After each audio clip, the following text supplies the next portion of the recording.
Well, the difference between a good and great journalist or humans in general is what is made of access to information. Access to information is the most significant part of keeping a balanced society where nobody feels estranged or marginalized. Today, the world has a problem of information with top content hoarded, blocked, and taken away from the people. When individuals attempt to break these barriers and cross the boundaries of information blockades, they are deemed enemies of institutions and sometimes states. Access to information has also helped build communities in the past, and the great digital divide in the world at the moment is one of its top challenges. Today marks another International Day for Universal Access to Information, and we'll be discussing the issues that concern Africa and the importance of top, useful, and nation-building information. Welcome to VSA. I'm Sulaiman.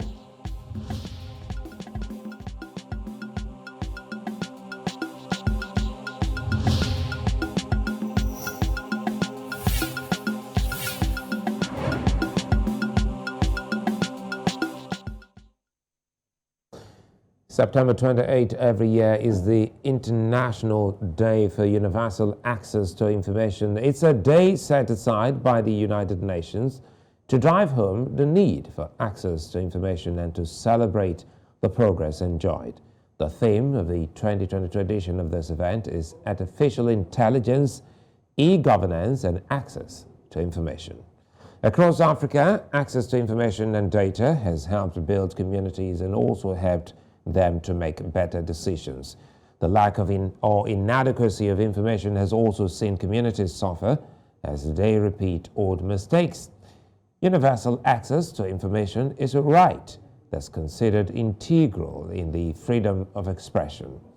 The public needs great information to make informed decisions, and oftentimes they rely on the press to help bring the information closer to them. This necessitates press freedom as an important tool to access information. Joining me to unpack it all today is Lanre Arogundade. He's Executive Director, International Press Center in Lagos, Southwest Nigeria. Onyekachi Chukwu, Advocacy and Network Engagement Coordinator, Africa Freedom of Information Center, and Gabriella Razzano, who's Executive Director of OpenUp, Cape Town in South Africa.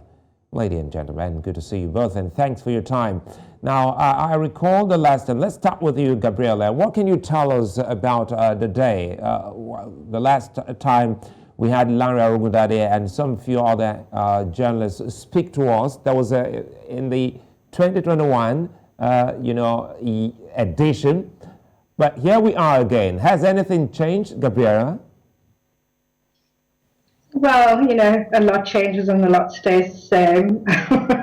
I think, particularly over the last year with COVID-19 and some of the pressures, I think you already start to see certain kinds of clamping and shutting down in relation to access to information, in relation to governments and allowing citizens access to information, either proactively or through access to information requests. But at the same time, you see advances. It depends on the context, really. But, I think there is an amazing opportunity, increasing opportunity in, the promotion of digitalized information and open data to advance access to information. And I mean, just in the past year, the African Union passed the Data Policy Framework, which is an instrument which seeks to guide governments in drafting their own data policies. And you'll see in that that policy framework, quite a strong advocacy of access to information and the facilitation of access to information in partnership with data protection. So I think that's quite significant. And Lanre, I'm tempted to ask you the same question, but again, this is another brand new year. It's becoming a perennial talk and conversation, and there is always the need to reassess and reappraise and ask the question if anything has changed. But quickly here, Lanre, access to information, what are we talking about from a country and citizens' point of view, just for those who may not understand the conversation? Well, thank you very much. I think when it comes to access to information, we're talking about the right of the people to know, the right of citizens to know. I think that is actually the foundation of access to information, freedom of expression, press freedom, and all other related freedoms. They are based on the principle that citizens have the right to know about how they are governed, about how the institutions of government are working, and so on and so forth. And so it's on that basis that... Well, there seemed to be a glitch in that connection from Lanre. Lanre, I hope we get to connect with you again quickly. Let's join Onyekachi. Onyekachi, good to see you, and thanks for your time. Now, let's start talking about some of the things where Lanre left off by trying to define, letting people have a better understanding of what the access to information is about. I see Lanre is back. Lanre, good to know that you're back. Thanks. So, Onyekachi, the Nigerian government, like many African governments, is not known to encourage freedom of information.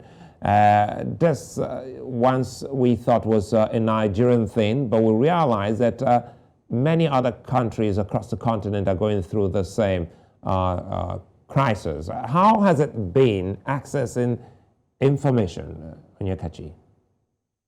Okay, great. It's a pleasure to be here. So, I mean, your last comment about, the Nigerian government not being implementing access to information, I'm very sure a lot of people would probably disagree with you.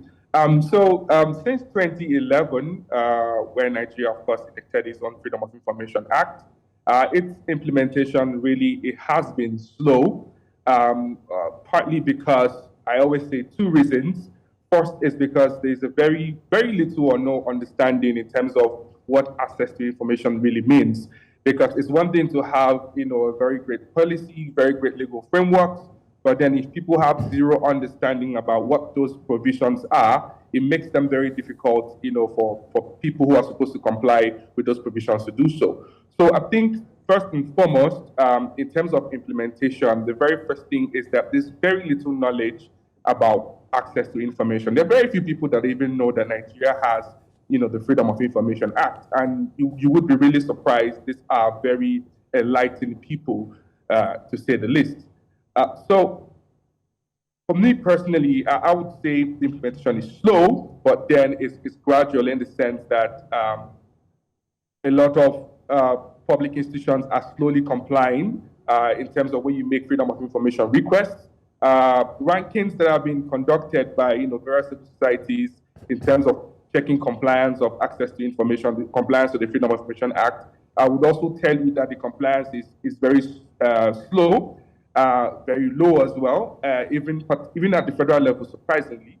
And then the whole argument about it needs to be domesticated at the subnational level before it's applicable at that level. That whole conversation is also part of the reason why its implementation is also slow.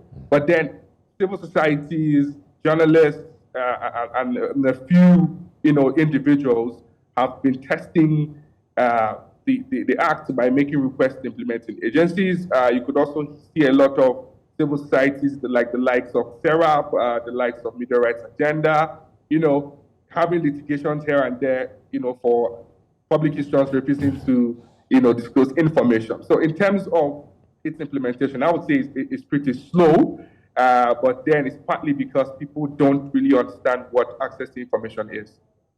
I'd like to hear Lanre on this before we go to Gabriella. Gabriella, just a minute. Let's allow Lanre weigh in here. You've heard Onyekachi, and I've not been able to ask him on percentage basis to put that on the scale so that we can understand the compliance level or the awareness level. Help us here. You're also in the field. You're pushing, apart from also creating awareness and teaching people. Lanre, what have you been able to find out?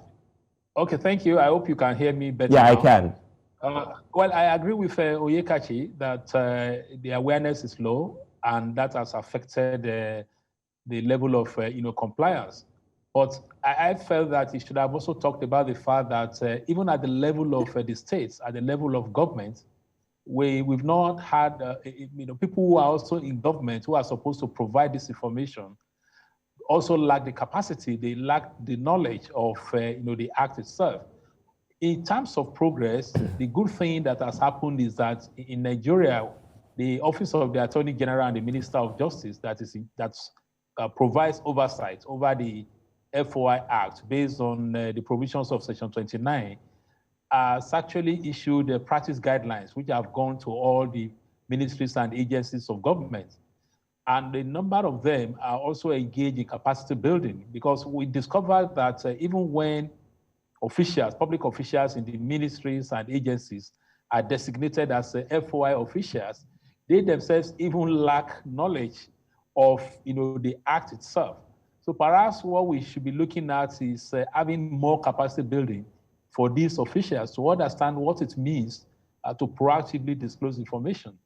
Many of them are concerned because as civil servants, they've taken the usual oath that says they will not divulge government information. To that extent, I feel that the problem is more on the other side because there are requests that you do not need to make if government institutions follow the provisions of the Act, because it says make a whole lot of information proactively available to the people. So I feel that it's good to look at that side, but that does not in any way undermine the point that Onyekachi has raised about the level of awareness. We have quite few civil society organizations using FOI requests. I mean, even by way of self-criticism, even my own institution, the International Press Center, we've used it just once. Although we did it then to just show journalists how they should be using these instruments. I feel that these are things that we need to look at. Again, when we look at maybe briefly. Oh, not again. And Lanre. The continental level. It's also good that the African Union. Oh, okay. Yeah, I'm lost again. All right. No, you're back. Sorry, you're back. I can hear you now. Oh, okay. Sorry. I think it's the network is a bit unstable. I'm also saying that we keep having commitments. The first speaker talked about the whole question of policy. Don't forget that as far back as 2017, the African Commission had issued comprehensive guidelines on access to information, particularly at elections. So I feel that one of the things we need to do going forward is in a country like Nigeria, for example, where we'll have elections in 2023, let's look at these guidelines on access to information as they affect elections. That can be an opportunity to rejig the whole question of access to information and encourage those who should make requests to do so. The media, the civil society, of course the citizens. But I feel that if we have to be realistic, we need to first of all do more with the media and civil society now, because they are the ones that can then galvanize the and Lanre, let me jump in here, Lanre. Now that you're talking about elections, that's the best time for us to bring in Gabriella, because Gabriella, we see what your country is doing, specifically talking about the Donor Funding Act, which is also being pushed in South Africa. That whether you like it or not, we must know those who are bringing these, bringing monies to push elections. Lanre has raised a big point here now. Let us in on how this is going in South Africa in terms of understanding access to information and perhaps implementation, because you recall that we are in a grand tech age, and information and how it reaches the people is quite fast and unprecedented. Sadly, according to Onyekachi,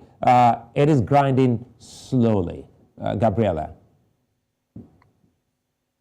Well, I mean, South Africa has had an access to information law since 2000, and that's still so the wheels grind slowly, although there's been progress. So we now have an information regulator, which is great news, fully operational, that oversees both promotion of access to information and the Data Protection Act here. But In terms of the transparency in party political funding, I mean, I think that's a huge issue. Obviously, it is of incredible public interest to understand the parameters of how your politics is influenced by capital. And I think we've already seen the release of several quarters of donor funding records made publicly available through the IEC. With my organization at OpenUp are actually currently looking with our partner organization, My Vote Counts, at visualizing some of that data in a creative way so that people can monitor that funding closely. But that's only part of the battle. There's obviously rent-seeking directly with individuals outside of the party. That is a whole other area of political influence, but it's definitely a profoundly good first step in advancing the transparency in the electoral landscape. And Onyekachi, there's a part to what I see you nodding. You just might want to comment on what Gabriella said, Onyekachi. Yes, definitely. It was very interesting that Mr. Lanre had actually brought that up because currently at AFIC, we are currently working with the African Union as well to see how we can also bring to light the guidelines which are on access to information in elections. And of course, with the upcoming elections in Nigeria next year, it's very important that people actually understand that there are certain kinds of information that ordinarily should be there that we don't particularly need to make requests to have them. But of course, in years past, we've never had access to those kinds of information.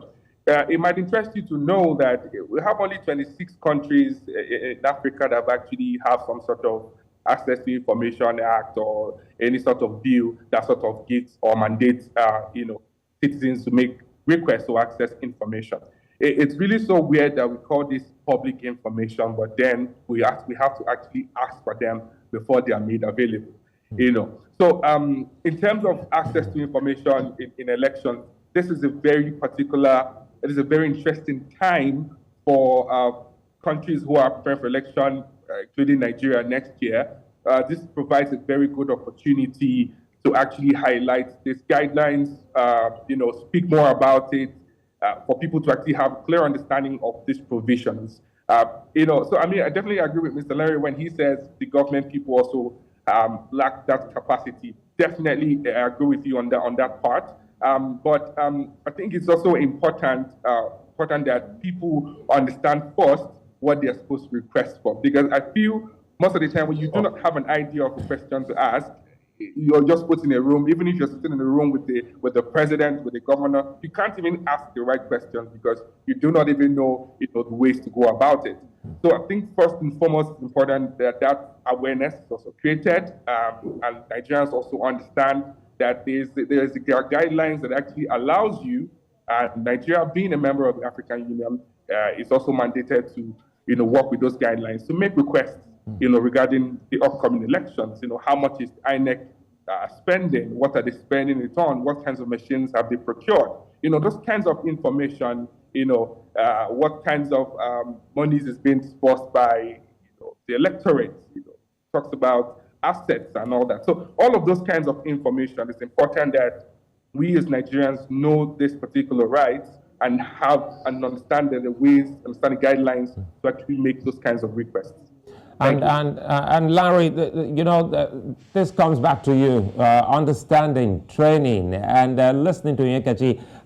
We've seen colleagues ask, questions, and sometimes you wonder if that would actually lead to what is needed, specifically by the people.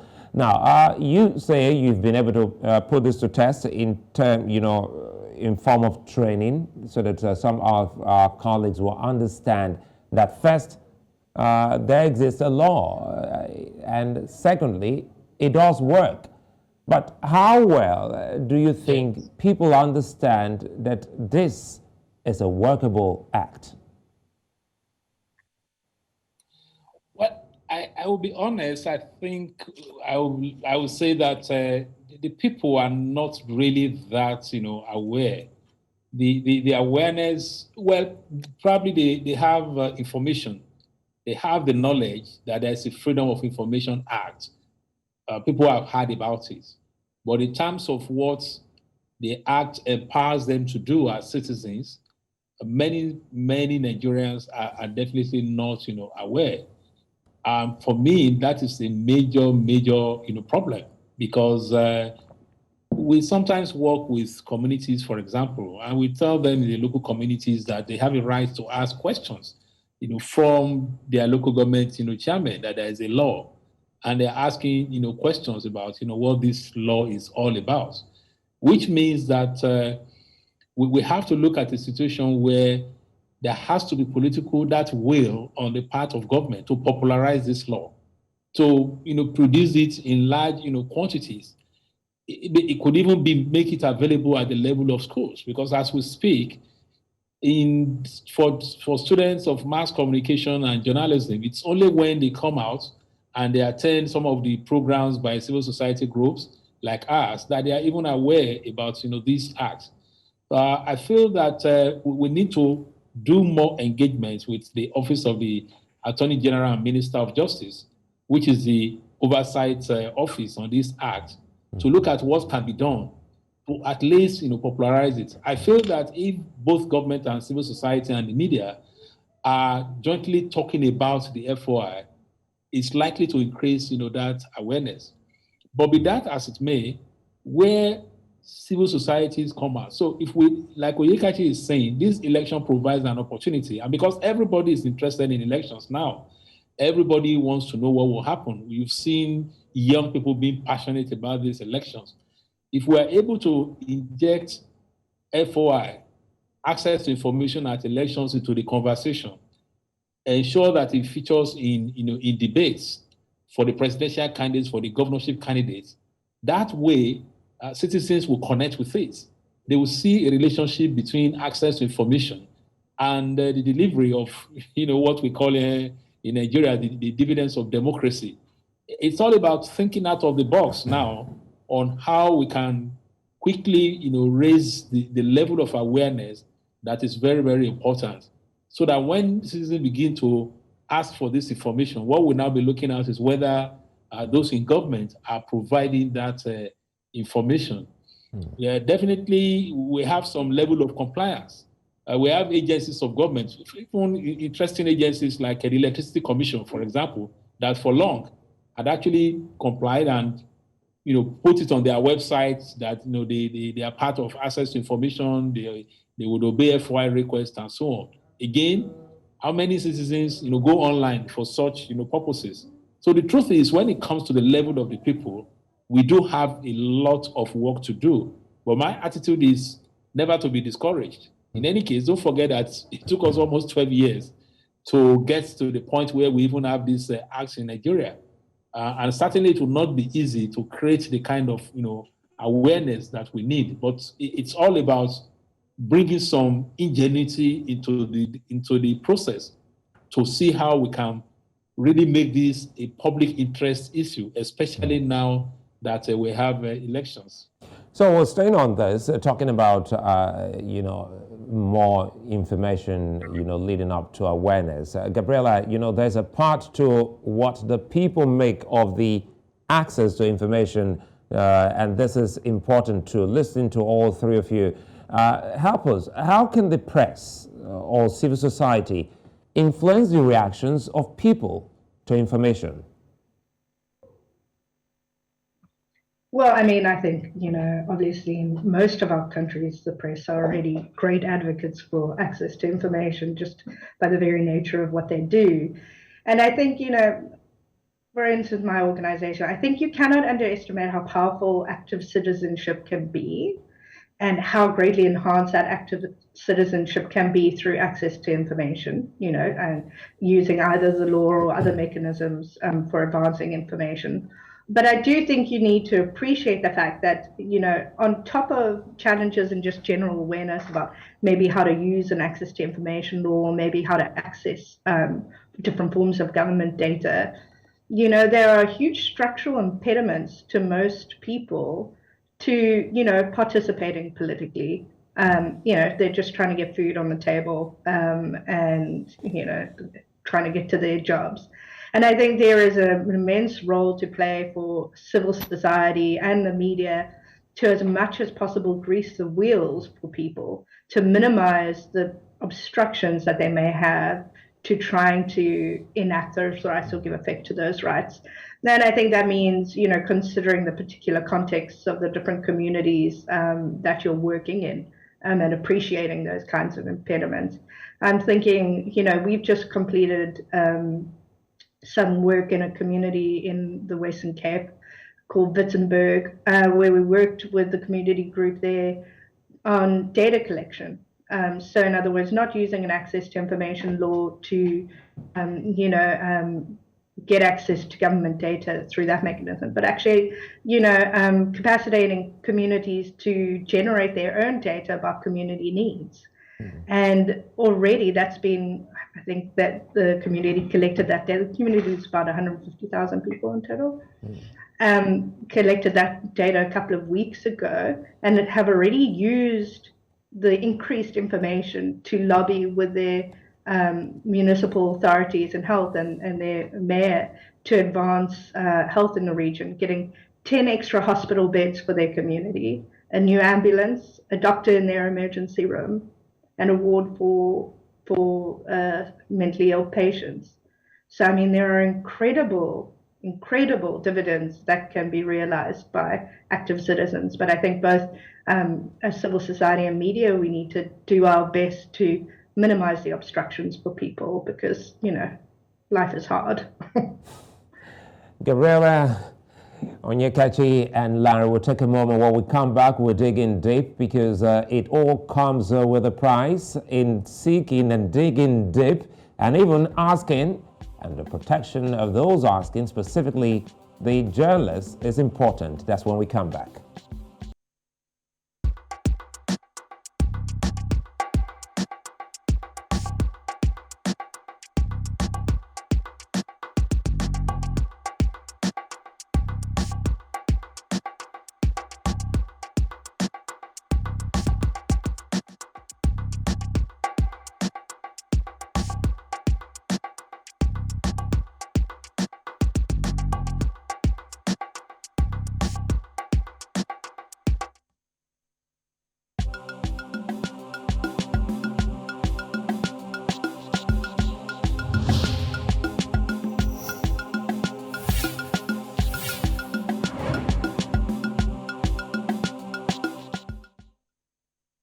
Well, in a digital era where information moves at a faster pace than ever, decision-making becomes even more important. Access of persons with disabilities and women to information has also been discussed as important topics. There are, however, improvements on the part of e-governance in Africa, with many government resources available on the internet. Now, speaking of e-governance on the continent, it is rather growing as many national agencies now reveal top-level information to their citizens online. These have limited bureaucratic bottlenecks in assessing information, but there are still instances where these processes are not followed. Still with me on the square is Lanre Arogundade, Onyekachi, Chukwu, and Gabriella Razzano. Thank you for your time. And very quickly, let's start digging deep. And it has to come with what we highlighted before we went on the break and talking about the risk inherent, looking at the digital divide. Onyekachi, help us here. It's a big problem. And how can those communities with limited access to information be improved? Great. All right. So thank you. Earlier today, I was at Free Africa, the Forum for Internet in Africa here in Lusaka, and then it was part of the question that was also posed to me, and I replied and I said, one of the major things is that the world is moving on in terms of technology. There is no going back. But then it's rather unfortunate that in Africa we're still at a very, very slow pace, to catch up in terms of where technology is. So usually this is where you have the civil societies come in. And I must say that I'm actually very impressed that we have a whole lot of media people, picking access to information, freedom of information to have us a conversation, because in the time past, it wasn't really something that was of interest to, a lot of media houses. You rarely see a lot of media houses have these kinds of conversations, unless, of course, you have, civil societies who probably for airtime to have these kinds of conversations. So this is where civil societies come in terms of being able to get to those communities, to actually pass this information. If we can recall, growing up, the villages and all that, there were ways where information were actually passed down to people in the communities when there were no technology, there was no internet, right? So, but at this point, you have civil societies now devising means where you pick out these information, you extract these information, you extract this data, probably procurement records or contract information relating to maybe a hospital that is being constructed in the different communities, maybe a school, and then you take this information, break them down into more relatable content, probably even translate them in local dialects, and then take them down to the communities and disseminate this data. That's pretty much how most of the civil societies are working these days, in terms of trying to also include the digitally excluded communities, to bring them into the conversation, to enable them also participate in governance. Because I think that's one of the major points a lot of people forget, is that you can only participate in governance when you actually understand what the process is, what kinds of activities the government are actually embarking on. And the only way you can know that is when those information are actually related to you. So what a lot of civil societies are doing now is disseminate this particular information, these details, this data down to the communities. Now they're able to have a bit of information regarding whatever program or projects the representatives are actually, implementing in their communities. And then they're able to monitor or track those projects. They're able to report on the implementation progress. So these are just some of the ways through which civil societies are working to, meet the digitally excluded community. Let me bring in Lanre here, because that's what I call taking the wind off the sail of a good cause. Lanre, we've seen African civil society organizations reveal information that has been so denied by the government. So how can they substantiate some of this information?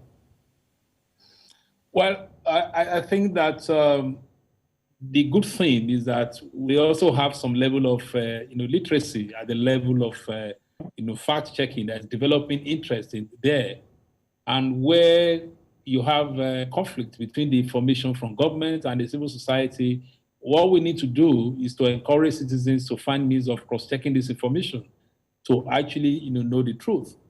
And it still speaks to the whole question of having open government, for government to open up, because they deny some information that comes from civil society, and at the same time they do not make information available. Instead, what they do is to try to gag the press, or refuse to just proactively disclose information.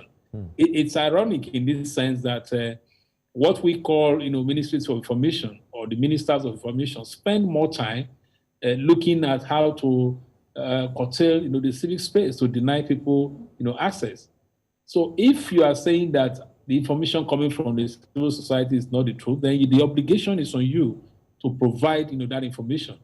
And I feel that one of the things we've tried to stress really is that in a normal situation, government does not even need to wait for requests for inquiry before making information proactively available, because we have problem of misinformation in the society, and they complain more about it.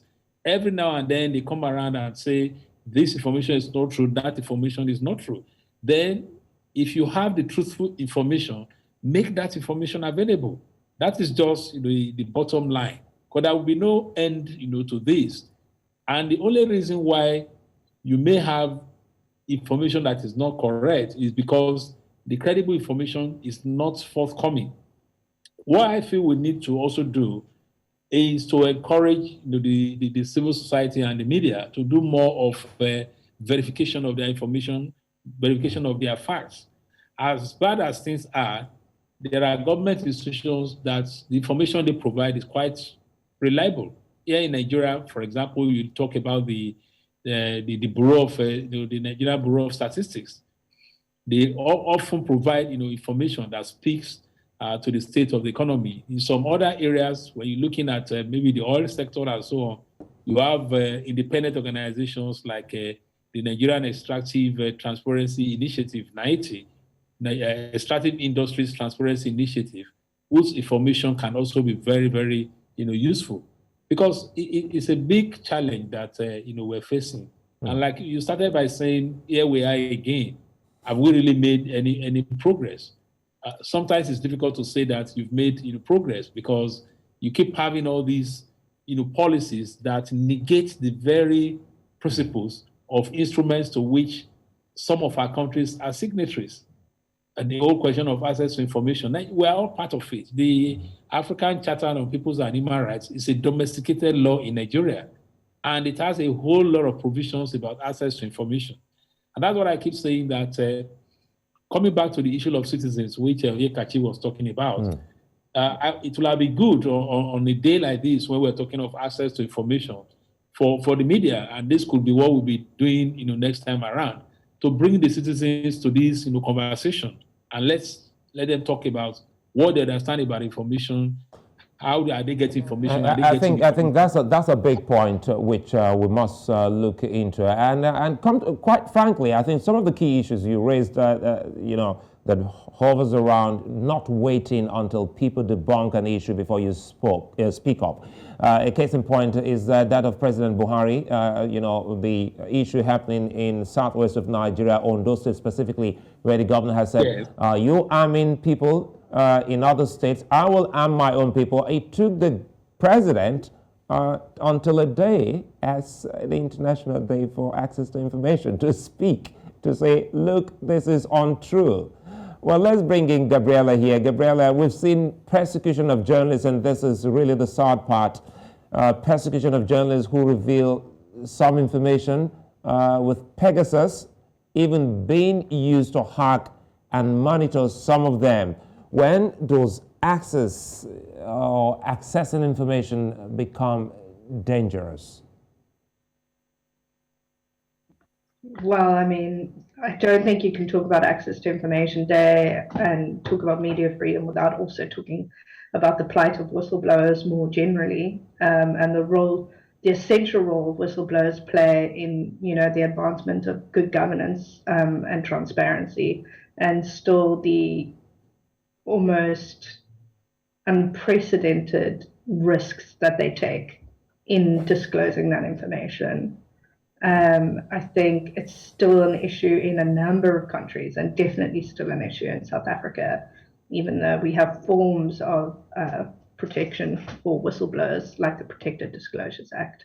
But again, laws are one thing and practices are another, and practices are about a lot of complexity outside of just law. And I think that's why I've always appreciated a model that sees access to information and data protection as essentially bedfellows. The preservation of privacy is alongside the right of access to information.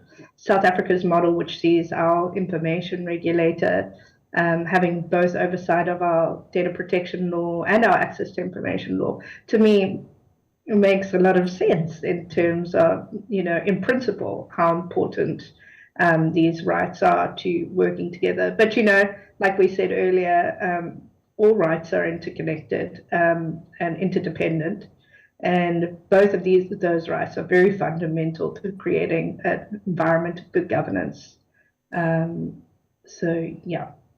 And Onyekachi, some journalists have also been jailed in different African countries. Is there a part to access to information that Africans mishandle? Right. So when it comes to access to information, freedom of expression, particularly as it pertains to journalists, it's just so so just so sorry that and so sad at the same time that in Africa we have issues of journalists not being able to carry out independent investigations. Just to refer back to what Larry had mentioned in terms of misinformation and fake news. The reason why we have a lot of misinformation and fake news is because the right information is not being provided. So, and then when the right information is not being provided, it creates room for fake news and misinformation. And then you still have people in the government still wanting to take drastic measures or take actions because they want to control fake news, they want to control misinformation, and at the same time they are failing to provide the information, the requested information. Journalists across the world, including Africa, have been, undergoing a whole lot of brutalities in terms of just in the course of doing their job. We could see a case in point during the NSAS. We saw how journalists were not even allowed to cover such events. I mean, it's really sad that in countries and in states where they are supposed to be democratic, people are not allowed, there's no freedom of expression. And then even when journalists are making investigations, trying to make FOI requests to also get additional information to actually complete whatever investigations they're carrying out, they never get information. And so whenever they end up putting out those investigations and put out the reports, they get backlashes.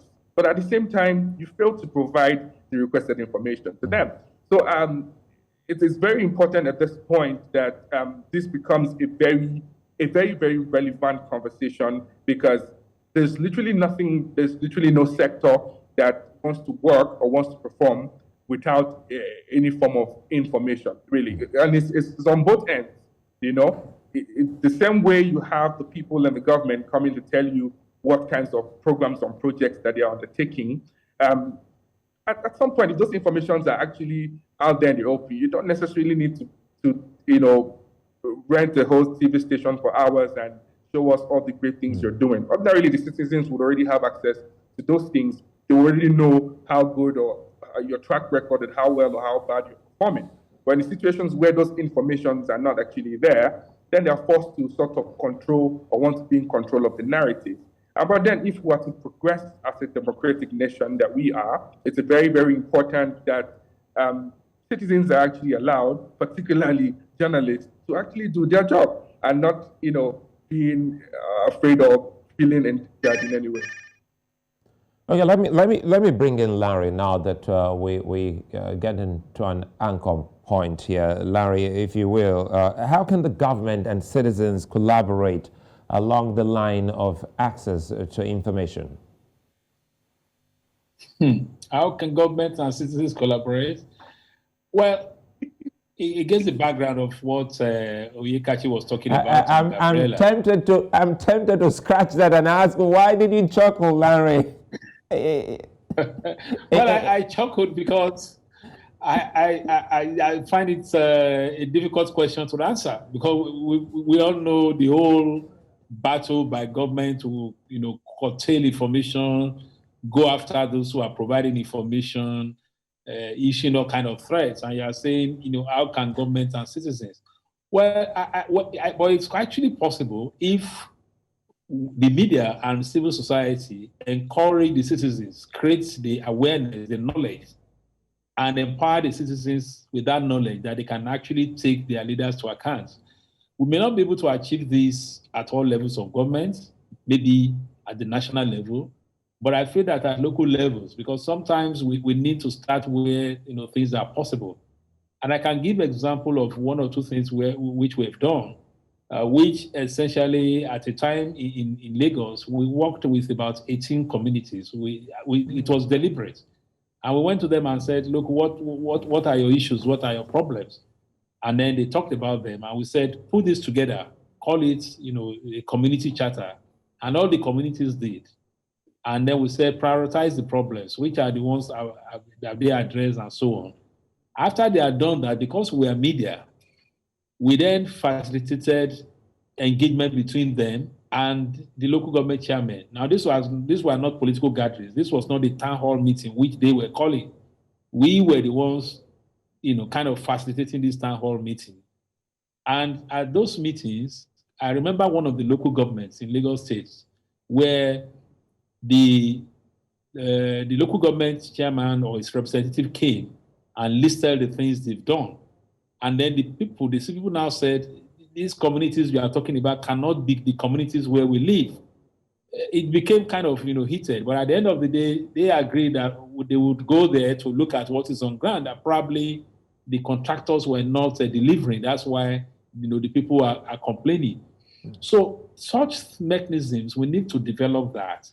We have to find a way where citizens are able to ask, questions.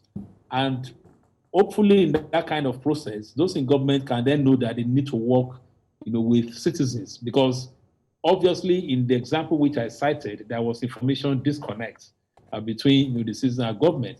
But for us to really arrive at that point, we would need to have a situation where, government realizes that the information that they hold, it's not their personal information.